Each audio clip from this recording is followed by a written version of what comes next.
จะก็ปลามา มันจะมีฝนตกได้ไงไม่ใช่เห็นท้องฟ้าไหมสว่างสวยสดใสขนาดนี้ร่มไม่ใช่ไหน แล้วร่มนี้มันจะบังฝนได้ไหมเนี่ยไม่ใช่ร่มนี้เป็นของใคร ของเอาไว้ก็แม่เหรอ ของใครก็ไม่รู้วันนี้14องศาไม่ใช่หนาวไหมครับ ไม่เหรอคะ อมยิ้มวันนี้ใครซื้อให้กิน คุณหลวง ใครนะ คุณหลวง คุณหลุง คุณลุง คุณหลวง คุณลุงลูก คุณหลวง ใช่ลุงขายอะไร คุณหลวงขาย ผลอะไร ผลไม้ โอ้โห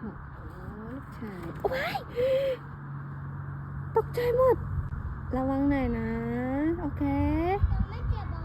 ไม่เจ็บใช่ไหมหมุนหมุนหมุนแล้วกระโดดขึ้นเลย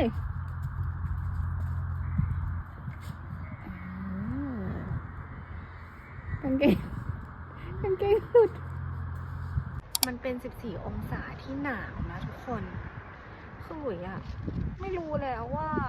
14องศา